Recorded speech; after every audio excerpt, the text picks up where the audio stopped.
Bonjour à toutes et à tous, bienvenue à cette deuxième séquence consacrée à l'efficience digitale.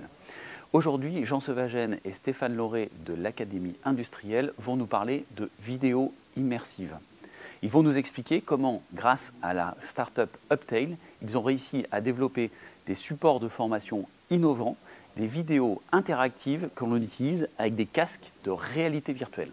Alors, plutôt que de répondre à la question quel est l'intérêt du digital dans la formation du manufacturing, je préfère parler de l'intérêt du digital pour la montée en compétences dans le domaine du manufacturing. Le premier point, c'est le digital apporte des outils pour nous permettre d'être une entreprise plus auto-apprenante. Ça veut dire quoi? Ça veut dire être capable d'aller chercher soi-même des modules de connaissances, des modules de compétences, mais c'est aussi être capable d'en développer, de créer des capsules de connaissances et de les mettre à disposition des autres. On peut d'ailleurs aller très loin en créant des plateformes de partage où ceux qui savent peuvent mettre à disposition qui ont besoin de savoir, en quelque sorte, une plateforme de sharing de la compétence ou de la formation.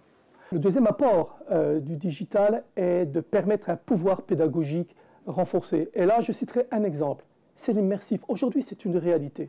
Nous sommes capables de faire des modules de montée en compétences par vidéo immersive, c'est-à-dire apprendre en vivant.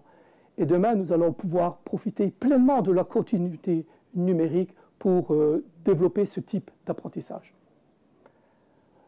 Le troisième point, c'est de revoir le management même de la compétence en profitant des possibilités d'expertise à distance, de formation à distance, etc., etc., et de repenser nos organisations dans ce cadre.